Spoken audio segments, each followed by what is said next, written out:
Okie dokie. So here's what we're going to do today. So some of people in second period, thank you very much to the fire drill today. That was really amazing. So I'm going to pick up where I'd like both classes to start tomorrow. Second period, I'm going to go back and do a couple things that we missed. But I want to start with tonight's lesson to be about a couple of points that I want to hit before we move forward. So basically, in terms of the mid 50s, we're going to continue doing our nuclear testing. And we have a couple of big a couple of big bombs that we set off. This is just some pictures here. This is Castle Bravo. That's a 15 megaton bomb. And what's interesting about Castle Bravo is we had thought we had gotten to the point where we sort of knew what we were doing and we had a pretty good sense of it. The impact of the bomb itself is 2.5 times larger than we expected. It will be the largest bomb we'll ever test. That we know, that they've acknowledged. I don't know if there's any more, but that's what they've acknowledged. It was, I think, really terrifying for a lot of the people involved, because what happens is it was an awareness that we are involved in something here that we don't really know for sure what's happening. When Castle Bravo went off, we had basically cleared, a certain radius around the bomb zone. And because it was so much bigger than that, and we hadn't really figured out like what was going to happen as a result, this is a picture of a Japanese fishing boat called the Lucky Dragon. I happened to go see the Lucky Dragon when I was in, I can't remember where it is, if it's in Hiroshima or not, but when I was over there, we went to see this. Throw your glasses. We went to see this, and it is basically still irradiated. You can get near it, but you can't touch it. Everything on it's still radioactive.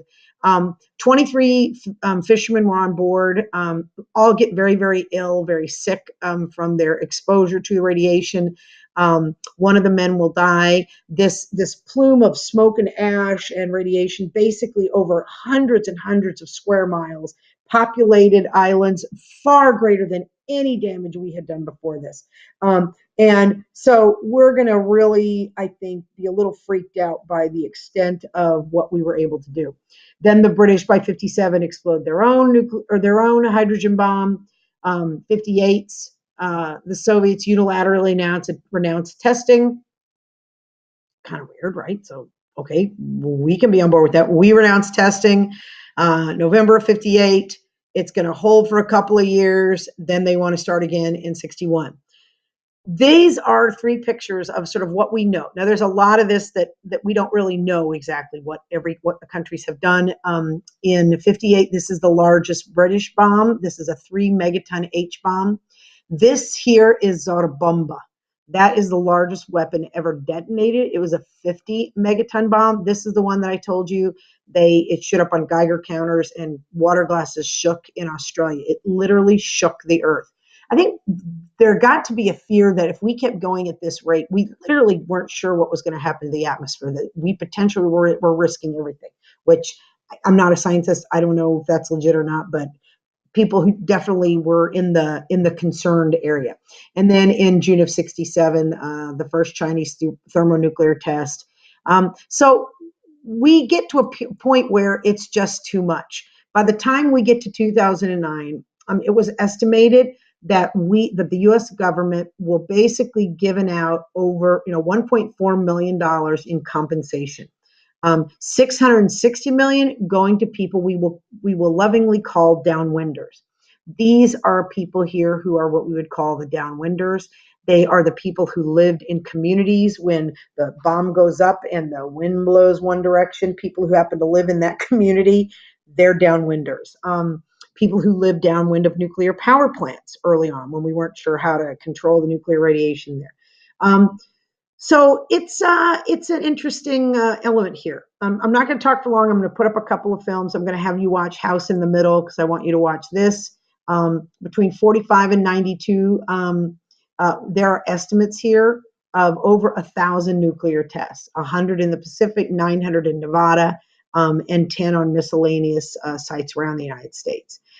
So this is the real deal, guys. This is some pretty scary stuff that's going on. So I'm going to shift now, and I want to get into some international politics a little bit and set up the final element of what we're doing before the test. So with Iran, we talked about how the Shah had been placed in a position of power. And basically, the Shah is an autocrat. He was very good to the Jews, very good in terms of his relations with the United States. Not so great if you were not in his inner circle or were not in a group of people that he cared much about. There's a lot of resentment in Iran that we had installed this sort of puppet government there. The Iranian people didn't like it. He's the guy who's going to be ousted when the Ayatollah comes in '79. At one point, this is the prime minister, Massadeh. I can't remember what his name is. I apologize. I don't remember what his name is. Democratically elected, but I remember that he attempts to nationalize the petroleum industry. Well, we had a tremendous amount of investment in that, but the British, it was major in terms of their investment.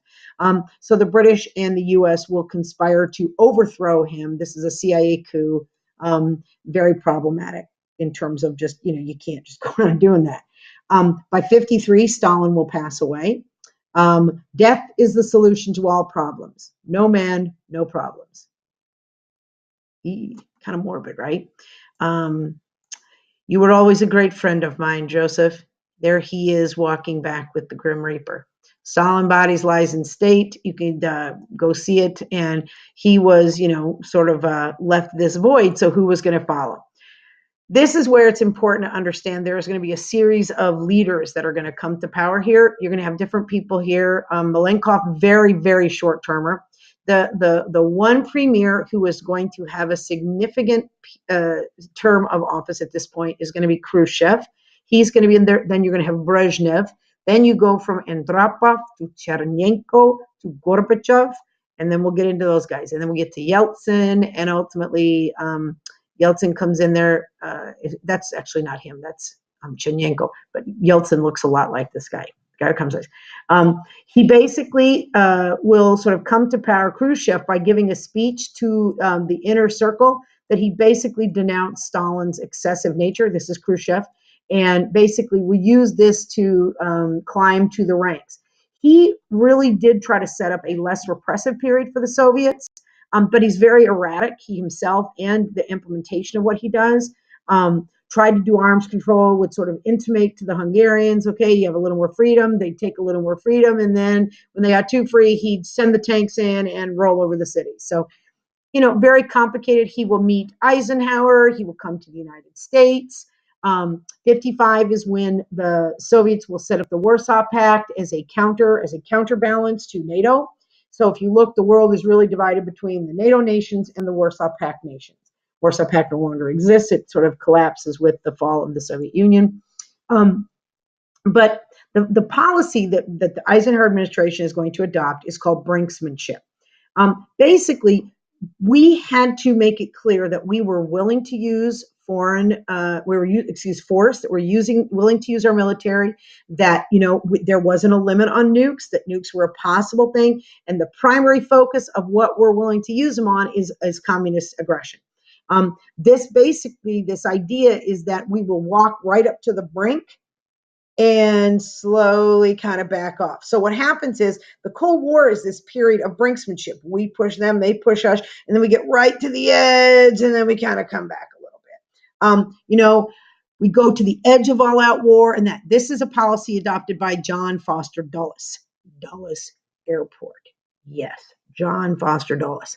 We didn't want to contain communism. We wanted to roll it back. Well, what that meant was that there was a possibility that we could all be, taken out in a nuclear bomb. So for a while there, they were promoting things like the building of these structures, these structures to save us when a nuclear bomb happens, right? Like you want to be around to survive that. But people got into it. And this is when the schools practice this famous duck and cover. I'm going to post a duck and cover video so you can watch it. Please watch it tonight. It's very short, but you'll learn all about Bert the Turtle and why duck and cover is important. And we'll talk more about the impact of duck and cover. Now, I mentioned Hungary once before. I just want to talk a little bit about it here. There is a short period, few weeks, in Hungary when there is like these popular student uprisings that we see today. We saw one in, Egypt not too long ago. There was one just in, where was that? Just like a couple weeks ago in Africa. Oh, why can't I think of it? I apologize. Central African Republic? No, it wasn't it. Shoot, Central Africa. Maybe it'll pop into my head.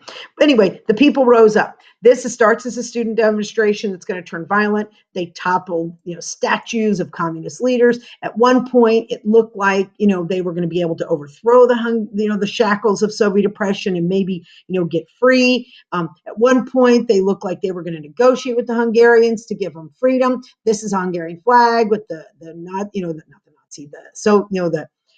symbol of the communism trying to ripped out of the flag, and it looked like it was going to go well. And then all of a sudden, on a dime, they changed their mind and they rolled into Hungary and just wiped it out. Not wiped out the country, but took out a lot of the protesters in that. 30,000 Hungarians and 700 Soviet troops killed. 200,000 Hungarians flee as refugees. Mass arrests, denunciations. And what had happened was, because this was a period when we had been saying we're going to support people who are fighting against communists, what did the Hungarians expect? That we're going to come in and help them. Crickets, crickets, crickets. Nobody came. They waited. Why didn't we go? Because this is also happening at the same time as one of the most dangerous international struggles, and that is the Suez Crisis. And for Khrushchev, and what he will carry on to the people, he said, support by the United States is rather in nature of the support that a rope gives to a hanged man. Think about that for a minute. And the Suez Crisis, because this is happening at the same time. Okay, same time as the Hungarian invasion. Okay, since the creation of Israel, there's going to be tension here, right? This is Nasser here on the left. He is an Arab nationalist, is going to become a critical figure in Egypt at this time. They want the Aswan Dam and the Upper Nile for irrigation and power. So they basically want to build this dam for hydroelectric power. The U.S. and the British consider financially supporting it. He is a leader of what's called the non-aligned movement in the Cold War. That is, people that tried to play both sides. They want to be on good terms with the Americans and good terms with the Soviets. They refer to it as positive neutralism. People like Tito, Nehru, and Tito is in Yugoslavia, Nehru is in India. But we're going to be at a point where we need you to choose us or them. Now, this is important to understand. This is what a lot of people don't understand. In 1940, the U.S. produced 2/3 of the oil. You heard that correctly. The United States was a major exporter of the world's oil. 2/3 of it. Only 5% of it came from the Middle East. Okay. By 48. So after the war, we become the largest oil importer. Okay. By 53, Nasser and his people will declare the Egyptian Republic and an independent nation and as a republic. And what happens is, he announced in 55 that there is an arms deal, Nasser with Czechoslovakia, as a middleman to the USSR, military hardware. Okay, by December of 55, the US and Britain pledge another, $70 million towards construction of the Aswan Dam. By 56, Nasser's recognizing communist China. This is putting in direct conflict with Dulles and the policy of containment.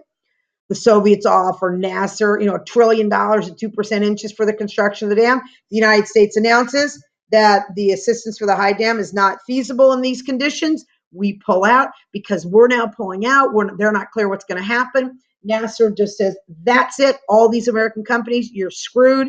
And he nationalizes the Suez Canal. What? You can't nationalize the Suez Canal. That belongs to the British and the French. These are the stockholders. Well, he did it. This is one of the key water areas that we will basically need to sort of continue to do our shipping through this region. Suez War breaks out. The UK, France, Israel invade Egypt. So this is why we end up backing away from our promise to the Hungarians or our promise to protect people. Very tense week. UN troops are dispatched. We don't want a wider conflict, but we're not sure what's going to happen. Ultimately, there's going to be a brokered settlement. We applied a lot of pressure on these people. Britain, without consulting the French, announced they're signing a peace treaty or a ceasefire, rather. The French are furious. How did you do this? Cutting us out. They're angry. De Gaulle says, I'll never trust you again, pursues his own nukes, withdraws from NATO, wants nothing to do with Israel, having had a successful military adventure, becomes some stronger in its military outlook. But it's just a mess.